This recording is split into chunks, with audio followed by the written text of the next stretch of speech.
Hi, this is Sharon Gerald, and I want to talk to you today about writing as a process. On the board, I have written out the steps in the writing process. These are the generally accepted steps that are taught in composition classes all around the country and all around the world, and that have been taught for decades and decades. This is an accepted process, and usually we start with brainstorming, and then we go to drafting, and then to revising, and then to editing. And also, because this is a process, you're not finished when you've just gone through steps 1, 2, and 3.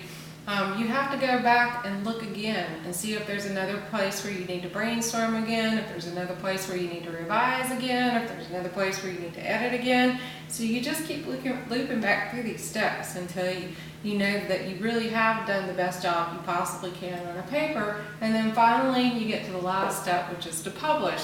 In a class, usually that means to submit the assignment for a grade, but sometimes it might mean to share with your classmates. Sometimes it might really mean to find a place to publish your work. So these are the accepted steps in the writing process, and I wanted to talk to you about this today because I want you to understand that writing is not easy and it's not quick.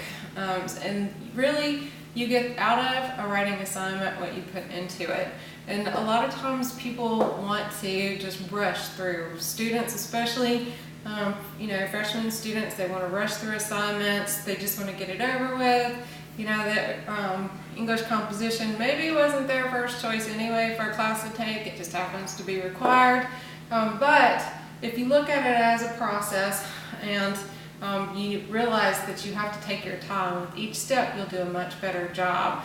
So the purpose of brainstorming is to generate ideas, to make sure that you have the best possible information thought through in your head in order to write a good paper. The purpose of drafting is to start organizing that information on paper, to start writing it out in sentences and paragraphs, and to just get a good solid first draft in place.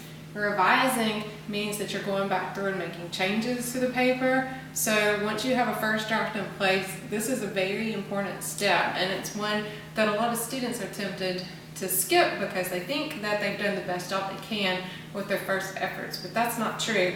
Even Stephen King, who is a very successful writer, probably one of the most famous writers that we have in our country today, he says that if you want to be a good writer, you have to kill your darlings. And by that he means that you have to be willing to go back through and cut things out that you think are good, and you have to be able to go back through and make changes. That if you're not willing to go through that process, that even somebody as successful as Stephen King has to do with writing, then you're not going to do your best work.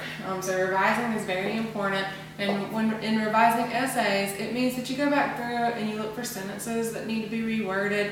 You look for places where your ideas maybe aren't as clear as they could be. You look for places where you could explain it better, or where you could explain it in a way that's more interesting, where you could use more specific examples, more detailed examples, more memorable examples. All of that is part of the revision process. So revision is not the same thing as editing. This is something that people often get confused, but revision and editing are two completely different steps, and they're not the same thing at all. Editing is fixing errors. So when you edit a paper, you go through and you fix your comma mistakes, you make sure your subjects and verbs agree, and that all your apostrophes are in the right place, that you've used the right version of there and there and there, or two and two. All of that comes in the editing stage. You do editing after drafting and revision. Sometimes you do editing while you're drafting and revising, and that's fine. There's nothing wrong with that. It's natural that you're going to fix mistakes as you go through the paper, and it's good if you fix mistakes as you go through the paper, but it's also a separate step by itself after you've gotten all the content in place. So it doesn't do you any good to spend all your time worrying about if your commas are in the right place at the beginning stages, because you really need to get your content in place first. And if you go back through and change your sentences anyway because they were really kind of weak sentences, then it didn't matter if that comma was in the right place.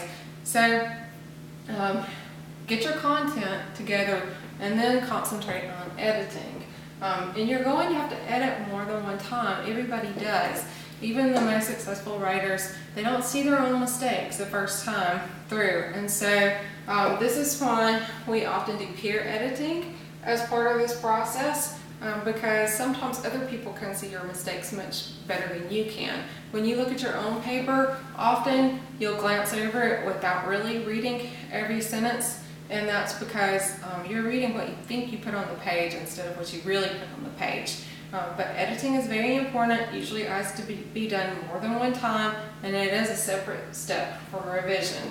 And so to remind you that this is a process and that you're going to have to go back through all of these steps more than one time, we have this step in there, to the repeat as necessary step.